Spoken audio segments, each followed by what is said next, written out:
It may not be out of place to think of it as light at the end of the tunnel. And that's because mosquitoes are certainly not a man's best friends. It was therefore cheering news yesterday when the federal government announced the adoption of a new malaria vaccine from Oxford University, becoming the second country after Ghana to grant such approval. Now, the vaccine R21 Matrix M is developed by the University of Oxford and manufactured by the Serum Institute of India. The Director General of Nigeria's National Agency for Food and Drug Administration and Control, NAFDAC, Mojisola Adeyeye, announced the development on Monday in Abuja. All right, well, similar to Ghana, Mrs. Adeyeye said the vaccine is indicated for the prevention of malaria in children from 5 months to 36 months of age, and she added that Nigeria expects to get at least 100,000 doses of the vaccine in donations soon before the market authorization will start making other arrangements with the National Primary Healthcare Development Agency. Now, we're being joined here in the studio by Dr. Olawale Olatubi, who is a medical professional, and virtually we have John Akirili, a public affairs commentator, as well as Kunle Falowo. I don't know if he has joined us already, but Kunle Falowo will be joining us as well, and he is the convener, Concerned Nigerians for Good Governance in Indianapolis. Now, so John is online. Okay, so thank you very much. This question comes to you now. Okay. How good is this news? Should we be jubilant that we have, a vaccine that has not been really tested around the world? Just Ghana and Nigeria. It's a thing of joy, and it's like we are seeing a light at the end of the tunnel. Because we've been working on this, the World Health Organization have been working on these vaccines for years, and we've not been able to get a good vaccine to be tested. Now, this is the second vaccine to be approved by WHO. The first one was in 2021, but it was not, the efficacy wasn't there. Normally, for you to have a good vaccine to be approved, at least the efficacy must be at least above the benchmark of 75%. But that one was not up over 75%, and the vaccine was not getting enough funding to even go around. Now, this is the second one. This second one, now they've tested it for over a year. Okay. They've tested it because for you to approve a vaccine, it must go through trial, the first trial, second trial, and it has gone through several trials. They've tested it amongst over 800,000 children in West Africa. And it's been tested to be having at least 77% efficacy, which is a good news for everybody. And it's the cause of death in malaria most of the time is actually, for most of the people actually susceptible to malaria, death are children below 5 years old. So I think it's a very good news for us. Now, Okay. No, go ahead. So with this vaccine, does it mean that once you take it, you may not be prone to having malaria symptoms? Like, it's almost like how you had to take the booster for COVID. Is that a kind of scenario we experience? Like when you take a vaccine for polio, you wouldn't have to just fall prey to malaria anymore. One thing about vaccines is that vaccines actually try to build your immune systems. So with the vaccines is actually best effective when you are growing up, when as a baby. Now they give other vaccines, they give polio vaccines, they give different kind of tuberculosis vaccine. It's just to build your immune system. That doesn't still mean that we shouldn't have preventive measures to run away from malaria. But vaccines is actually good. It's going to boost your immune system as a baby, from 36 months to 5 years. But that doesn't still mean that at least it will reduce the prevalence of malaria in children in West Africa. Okay. So let's look at another scenario as well. We have John virtually. John, good morning. Hello, John. Good morning. Good morning. How are you? I'm fine, thank you. And you? Good morning. Good To all our morning. viewers. Good morning. So here is a scenario. This very interesting, beautiful development in this part of the world, being that we are usually easily prone to malaria, especially of children from 5 months and above to possibly 5 or almost 10, and adults who are easily prone to malaria. Now, with this vaccine, do we think that eventually, if it populates, will we have free access to it, or do we think they will politicize the process? I didn't get that. Can you come again, please? I said with this vaccine, which is a very good development, ideally it's supposed to be free, you know, for the effort that is being made in putting it together. The idea is to eradicate malaria, which has always been a prevailing illness in this part of the world. The question is, do we think it will be done transparently, or there'll be some politicization in the process when it comes to disbursement?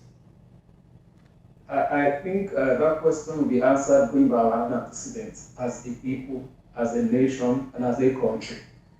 If you look at the COVID-19 vaccination exercise, how did that go down the drain?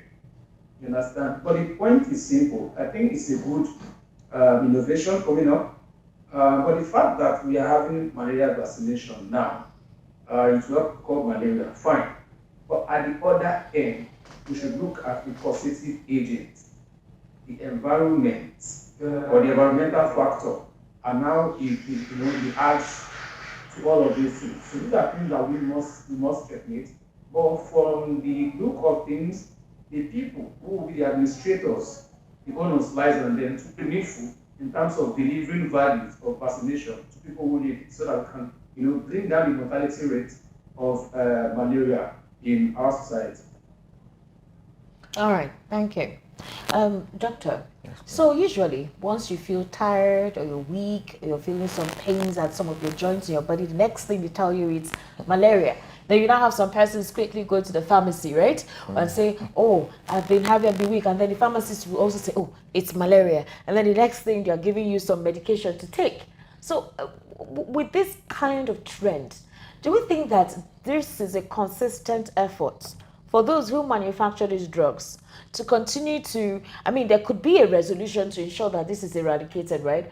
But they want to make sales. The pharmaceutical companies want to make sales. Do we think that would help this process or this practice, that especially in most West African countries that we're used to here? The practice has always been on self-medication. And I tell people is that not all weakness, not all sickness is malaria. Now, why people think that? Because malaria is one of the most common sickness in the country. So they feel if I'm weak, if I'm having a headache, if I'm tired, malaria, because they're having almost the same symptoms of malaria. So most of the time I tell it is always advisable to run a proper test to check if it is malaria or not. Sometimes what could cause malaria? I want to really understand, because if you're stressed and you can't wake up or your joints are aching you, the next thing somebody tells you, oh, take malaria medication. It's a simple thing. Malaria is caused by the female Anopheles mosquito. Bam, simple. If you have been exposed to mosquito bites, you are prone to having malaria. What's the incubation period after you've been bitten? Less than 7 to 14 days. Within 7 to 14 days, you can have malaria. But your immune system can still be able to fight. There's still some level of immunity in your body that can still fight this malaria in your body. So most people who are having low immunity, when they are exposed to little mosquito, they just have malaria. But I always advise, regardless of how you're feeling, and what are the symptoms of malaria? You have headache, you have weakness, you have running temperature, high temperature, fever. Those are one of the symptoms of malaria. Loss of appetite. Oh, dang. What about headache? Headache. Loss of appetite, weakness. So best thing to do, go and run a test. It might not even be malaria. It might be another thing. Go and run a test and you check. After the test, you check okay, what malaria? What's the level of the malaria you're having? Is it 1+? Is it plus malaria? Then they can now recommend drugs for you. But Nigerians don't want to go through the stress of going through, do the test. They feel it's a long process. They just go straight to the pharmacy and pharmacists want to sell their drugs. They will sell it to you. So, but I think the next thing we should start advocating for is the preventive measures to prevent malaria. Okay. Now, John did say something about the environment. How much is the government providing treated nets? Are they providing these nets? How well are they? How well are we, the people, making sure that our gutters are properly clean, making sure that stagnant water isn't, in places, making sure that used and abandoned tires are not lying around, because these things are breeding grounds for mosquitoes. Now, in as much as we can put most of this blame on the government, I would like to look at the fact that the people have their own part to play. So now the people themselves should ensure. Now, John, I'm coming to you now. In as much as we are trying to, wipe away or reduce the prevalence of malaria, do you think there should be a reintroduction to environmental sanitation? Thank you for that question. Before I go to your question, let me digress a bit so that we educate our viewers. And most of the time when you come down with malaria and you do self-medication and that dosage is not completed, the malaria strain in your body system develop resistance to that particular drug. And when you use that same the drug is not really effective again. And so you must emphasize on the fact that when you get a prescription, you get a dosage, even when your body feels strong, make sure you complete that dosage cycle so that that strain of malaria can be destroyed totally, and then you cannot have resistant strain of malaria coming back to your blood system. Now, that's on one hand. On the other hand, question, the government is the regulator of the human system in any country. And so the government will bring up things, policies that will help the wellness of the citizenry. It is not something that we should say the government should call back. The government should look at the indexes, look at the indicators, and make it mandatory that cleaning exercise, personal hygiene should be things that should be sacrosanct in our day-to-day life. Don't be so concerned about the monetary aspect of your market and open market and stores.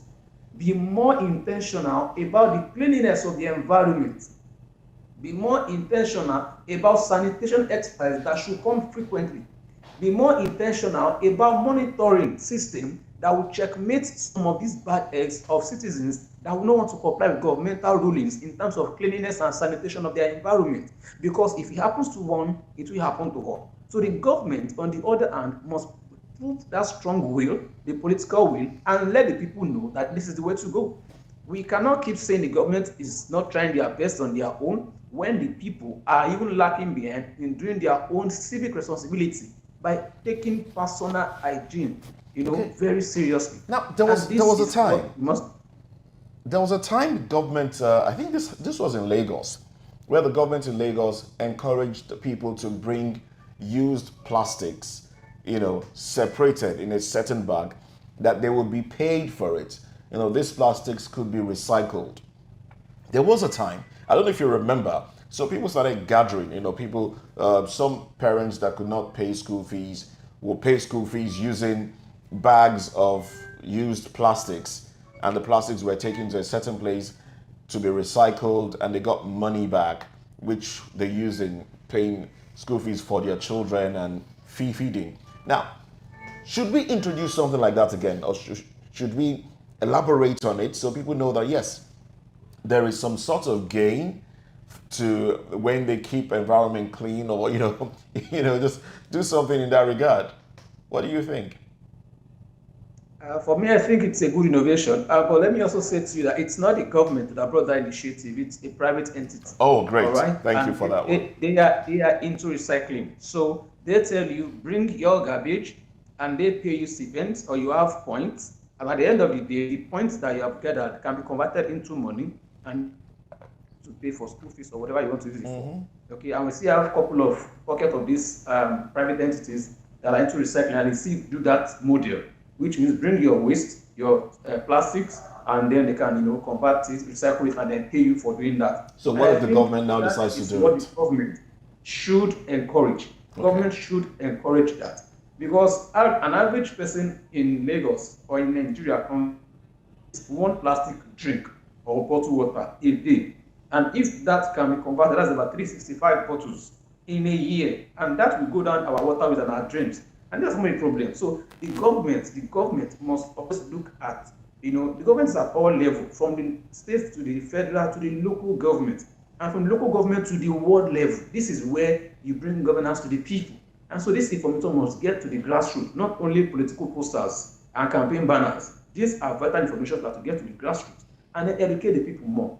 Incentivize waste collection and waste recycling. And you can see that you can bring them down into modular forms, that every ward, every unit can have a recycling assemblage or a recycling plant or a recycling collection center where they can go to deposit their waste and then they exchange that for money.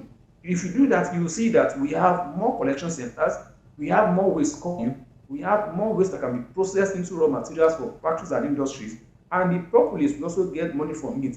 And the larger goal is that we will have a cleaner environment, we have a safe place for us to live, and then we have less of diseases and infections, coming into our food as a people.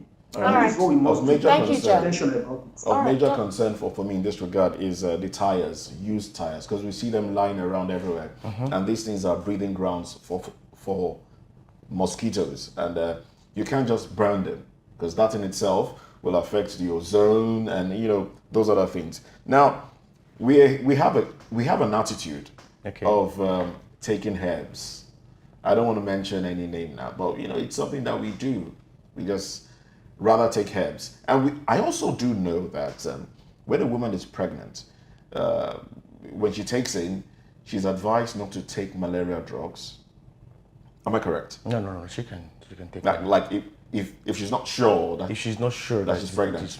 If she's not sure. If she's pregnant, if she's having malaria, she can go test for malaria and they can give her malaria drugs. Oh, okay. Yeah, okay. It's not, so it's not going to affect the baby at that point. No. It's not going to. Oh, I had this this belief that if they took it, then it might affect the development of the child. The first time, most of the first trimester of a pregnant lady, when you are pregnant, people actually confuse it to having malaria. So they have almost same symptoms. The symptoms almost same symptoms. So they tell you, go do your pregnancy test. Okay, you're pregnant. Okay, fine. Have you felt those symptoms, Esther? I just had to ask. Okay, go ahead. Doctor, so what thing about 97% of Nigerians are at risk of malaria. Yes. 97% of them. Do we think that this is self-induced? Have we reside in Lagos. You've seen some environments, sometimes where refuse are kept, could be there for days, months. That's another scenario. You have residents very close to drainage systems, like as you're coming out of your bedroom. In fact, you open your small window of your house, you are having a drainage beside you. When you go to our markets, very popular markets, the environment is nothing to write home about. You have persons eating there, drinking there. The drainage channels are blocked and the shops are built on top of it.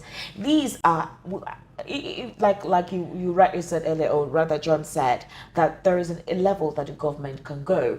But when you have the people ready to live within such conditions, how do we try to create a sense of orientation or sensitization for them to be deliberately aware of the way they live and prevent this? Because in as much as we already have this vaccine, it may not be effective if anyone is inoculated to eventually, eradicate the malaria symptom or eradicate malaria completely if we go back to our bad living and habitating attitude. So how do we discourage those attitudes from people and try to see how we can make a conscious, precise effort on our living conditions and the environment? Thank you. One thing we usually say, prevention is better than cure. We should now go into this preventive medicine. We should now, the government, we've been talking about government doing this, government. What about your personal self, your personal hygiene? How are you taking care of your house, your compound, talk of your street, now your area? You're starting from your own house. If you go to some people's house, you see dates around, just leaving it around, even their compound. Not talk about their environment. Now, your personal hygiene is very, very important. In Africa, West Africa to be precise, we have a very low personal hygiene. That is why malaria is taking over 96% in Africa. And the death in Nigeria alone is over 96, you said that 96% people are 97%. prone to having malaria. The government, gone are those days where there is something, there is good initiatives about environmental sanitation. Then they call them mole wole in Lagos, where your compound must not even be dirty. They will sanction you. But I don't think they are still around, but it's just been compromised. They are not as effective as before again. People just do things anyhow. They throw dirt anyhow. They just do anyhow. In fact, right now, drainage channels are usually cleared out so that when it rains, water can pass through. They're afraid of, those dirt and silt or sand blocking the drainage, whereby when it rains, their houses are flooded. So for them, the drainage is not necessarily for hygienic purposes, to ensure that they're not affected by malaria or, house flies and all of that. It's basically to prevent their homes from being flooded when it rains. But Moses asked a question earlier as to how can we incentivize people to ensure that they keep healthy practices when no one is looking. For example, during Ebola, when it became prevalent, and we're trying to ensure that when it was, of course, it was a disease or a virus that a lot of people did not understand how it came about.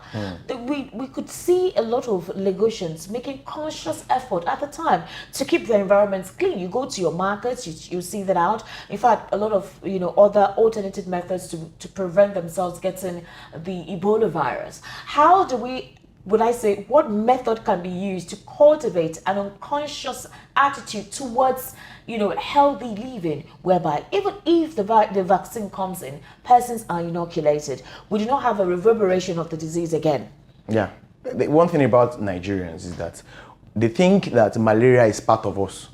So they are not even, they feel malaria is normal. They don't know that it's not normal because they are used to it. Now, when COVID-19 came in, it was a new disease, it was a new something. And you see the compliance of everybody to washing of hands, wearing face masks, and because of the government actually made sure that everybody was, okay, you are not going to enter this place without wearing your face mask. You are not going to enter this place without washing your hands. You see the seriousness. During Ebola, what do you call it? Hand sanitizers. We couldn't find it anymore. Yeah, so the thing is that everything, this same energy they put into COVID-19, they should put it in the malaria programs too. Starts from the local governments, the primary health care center. They are closer to the people. They go to sensitization programs to each street, each area. Go there, educate people, give them mosquito net. They've been doing that, but is the mosquito net going around? Is it really going around? Are the people actually using this mosquito net? Give them mosquito nets, make sure the environments are clean, and make sure that there are some quick malaria test kits you can do. You can actually give that. You can just quickly use that like homemade kits. Use it at home. Home kits. Distribute these home kits for malaria diagnosis too. You can do at home. So these things should be done. The same energy they put in COVID-19 and other epidemic diseases should actually be put in malaria. And the good news about malaria, that for the past 10 years, there's been a decrease in malaria in the world. All right. But John, are you there with us?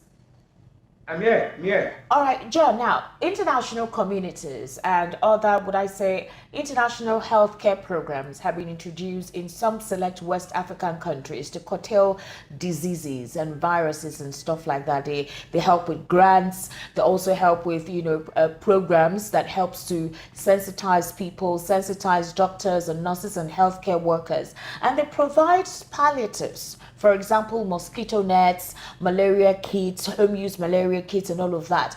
But sometimes it doesn't get to the people. It's either there is a particular place it gets to, and then it's circulated amongst themselves, or they resell it, something that's meant to be free. All right. So they make it seem like, oh, you need to buy it. Meanwhile, these are things that were gotten free. And because again, we don't operate with data here, I really don't know how they report to these communities on how they effectively, disperse most of these preventative materials for some diseases or some flu like malaria and all whatnot. So how can we try to discourage that? You cannot discourage such a scenario, and that's why you must have a transparent and a government that people can trust. What you just played here has been the basis of what has been happening all along. It's not only by mosquito nets. They give you intervention funds and it is being shared to state governors. At the end of the day, you just hear on the newspaper the money that was sent to them. But when it comes to the real thing, you don't know where the money goes to. The money just moves from one pocket to another pocket. Same thing to mosquito net. It will amaze you that when you go to the primary health care center and you say that they tell you to buy a mosquito net, when they give you the mosquito net after you must have made payment, you will see it not to be sold. It is part of what was brought by foreign partners and agencies, pushing the effect of malaria and other diseases on our people. But you find out that the system also works against such, and they are still selling such materials to the people. And then it's so appalling. And I'll still come back to you, it's still the government. Okay? That's the one angle. Another angle is when they politicize some of these things. When they say give this product to the people, it's to the people, not to the political party. Okay. That should be shared across board to everybody. So not that when they give you something, it's for a particular political party, and that you now share to them and use it as a dividend of their own hard work for the party, as against the dividend of democracy for everybody who needs it. And so if people even take it to their houses without using, and they keep it there for months and months and months and months, while some people are even dying because of these diseases. I think it's high time that our people and the government officials wake up to their responsibilities and do things in a more diligent and transparent manner to the good of Nigerians. And then can other partners trust us with more funds, trust us with more materials, trust us with more support, and then help us move to a better state. All right then. We also have a situation whereby, people buy people. Now, I want to ask this question. Well, this is being cautious. It's being cautious. Right. No, you're being cautious. He's trying to look for the safe word. Now, Nigerians, there are places where you cannot. I mean, with the polio vaccine, it was a problem getting to some places because they tell you, no, you can't prick my child. Needles can't get close to my child. It's a religious thing, or some sort of belief. Should this malaria vaccine, knowing fully well that malaria affects almost everybody, should it be made compulsory? And how do you think government can, get to some of those rural areas where they have such beliefs that, look, don't get close to my family, don't get close to my child, my child is still a toddler, don't get close because anything you do will kill my child. Or they believe in, herbal things that would rather, that they would take and get cured. How do you think we should go about this now? Should it be made compulsory? Hello, John. Is that for me? Yes, for you. Okay. I think what the government should do at this point in time is simple, and is the fact that the same way our vaccination, COVID vaccination, is made compulsory, we should look at some of the areas that have that malaria have gross impact on them. Some of the communities that are in the hinterlands, the interiors, and make sure that we do massive mobilization in terms of, disbursement of these vaccines to all of these people. What would that do for us? Because most people who you see accumulate this death rate are people who are hinterlands, who they have a long distance. There's this gap to healthcare, primary healthcare. So they don't even get access to the primary healthcare, and that's why the death rate is always on the increase. So what can be done is that the vaccination should come as a compulsory mechanism to all of these people in rural settlements, and it should be compulsory for them, probably a jab or 2 jabs.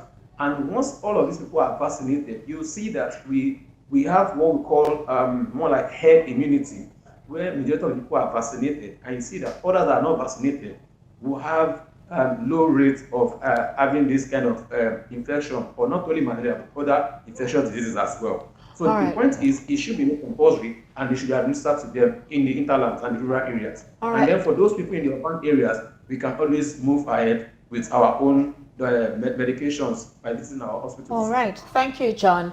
Doctor, reiterating Moses' question, I want to, let's just say, contextualize it in a different way. So I went to a boarding school, and at the time, every third term, there were some, will I say, government nurses that come with some kits.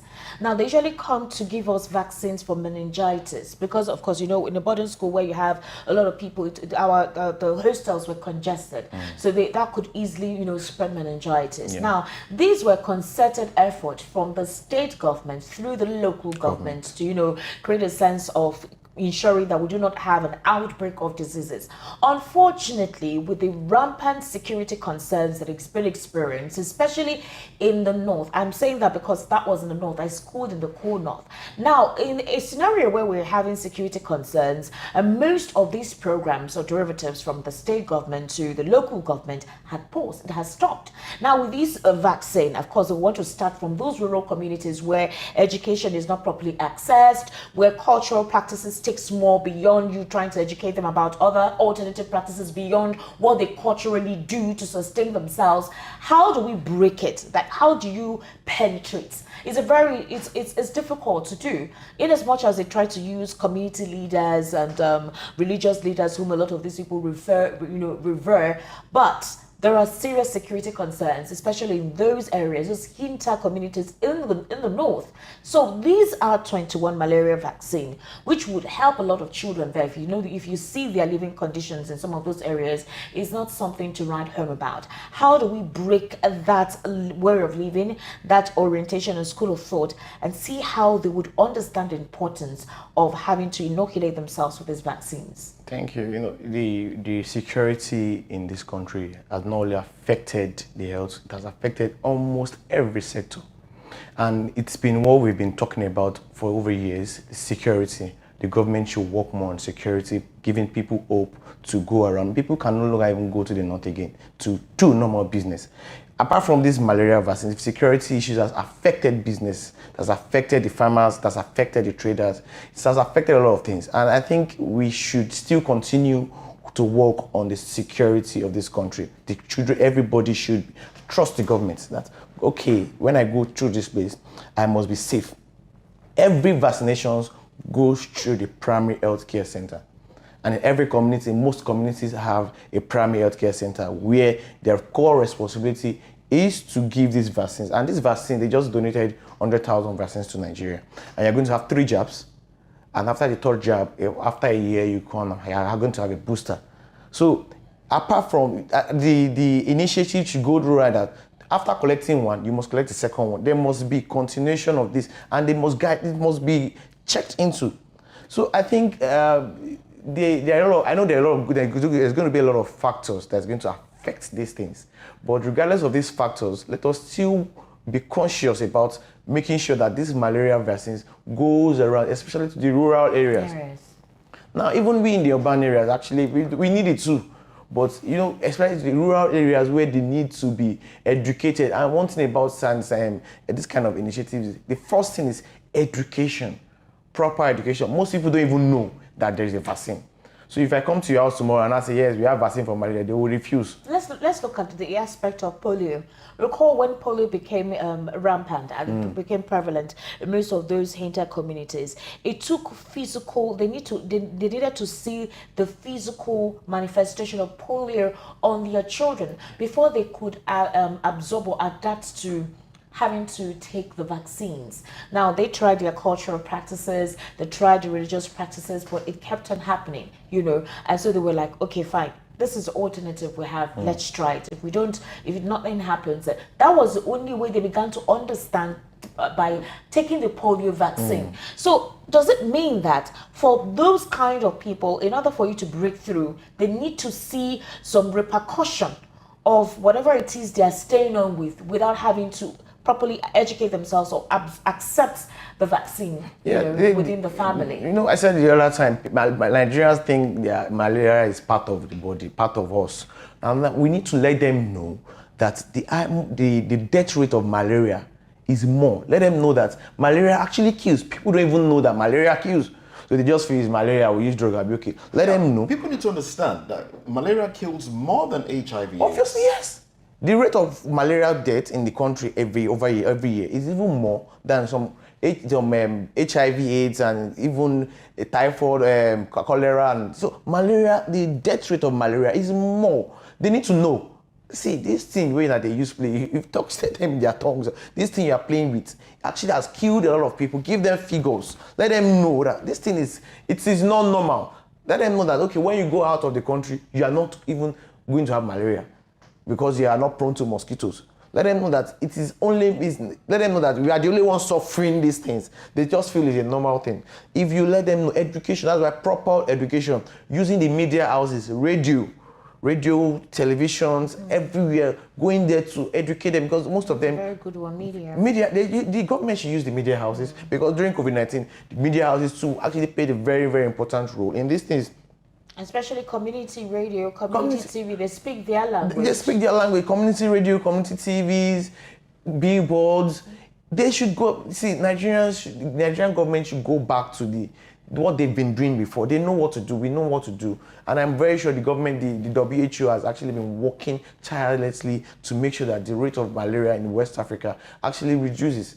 So it's not even only a Nigerian thing. It's an international thing now. Let's look at the economic perspective of this. John, do we think that the pharmaceutical companies, those who manufacture and have made a lot of money for manufacturing anti-malarial drugs, do you think that there's a possibility that they may want to, I don't know, do something about curtailing or not actually allowing that vaccine to populate? Do you think they could do something? Because, I mean, this is basically how they make their money. This is the large market for them. Africa, Nigeria, and some other West African nations who actually suffer this. This is where they make their market. This is where they make their money. So do you think they would come up with something to, you know, create a blockade?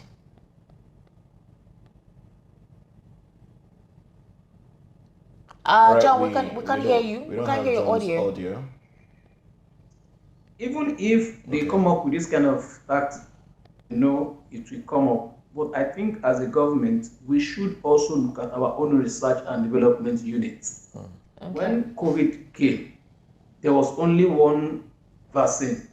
But as time goes on, we have other people who are doing researches, and we have different variants of COVID vaccine.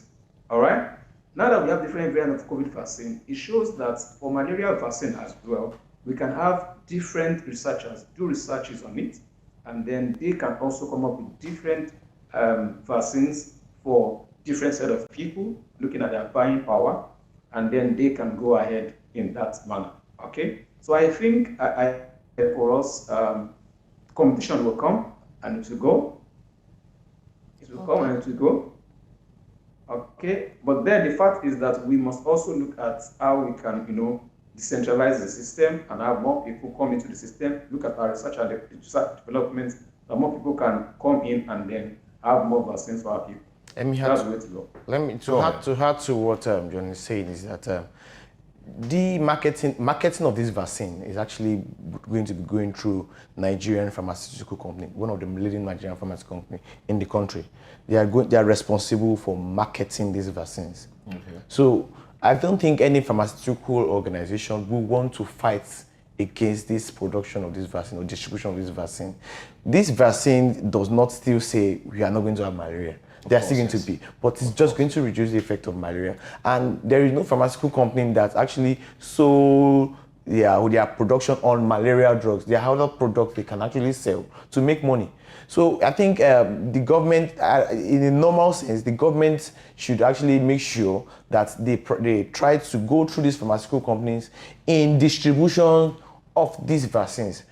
And I know international governments will try to donate more, put money into these things because it's expensive. These vaccines are expensive. You have to, if you want to buy them, some dollars, and you can't tell them to come and buy the vaccines. People will donate to more vaccines as time goes on. Let's this 100,000 people, 100,000 vaccines. Let us test it and let's see how it's going to go. All right. So now we've gone from talking about clean environment to talking about using mosquito nets. Now we're talking about vaccines. Do you think we are winning the war against malaria? Yes, we are winning the war. We are winning the war. What kind of vaccinated person gets reinfected? Of course, despite taking the vaccine. Of course, yes. Of course, yes, but the rate of the chances is actually a little lower than you that have. I think it's for 2 years. The duration. The duration of the vaccine is of for 2 years. So I think it's, So as you grow older, it's just for infants basically. So as you grow older, as you grow older, you can still What get is the one for malaria. adults? you know, Because we need it. we need it. You know, why they do the infant, because 80% of the 96% deaths is below 5 years old. So the child deaths, child mortality of this malaria is more, and it's a concern. Why is it more? Because most children, they don't express, they don't know how to express themselves. They just feel, okay, I'm tired. They don't talk. Their parents don't even know how you feeling. The malaria is actually going deeper and deeper. Now, I'm an adult. I know if I'm feeling this way, if I'm experience. I say experience is the best teacher. I've had this way before. Okay, let me go and do this test. Let me go and do this test. I know the test to do. I use this malaria drug, and I'm fine. So the mortality rate in children is more, 80% out of 96% is more. And so that's why they actually started from children. All right then. So, All right then. I must say a very big thank you to you, Dr. Olawale Olatubi, Thank you and very also thank you for coming on VOP this morning. And also big thank you to John Akirile. Thanks for joining us. Hello, John, All right, are you so there? I Thank think you. John has gone on to other things, All but we right. do appreciate you coming on the show. Well, flights have been grounded, passengers stranded. All's not well with air travel at the moment, as a warning strike for aviation workers enters its second day. Well, this conversation comes up next. Stay with us.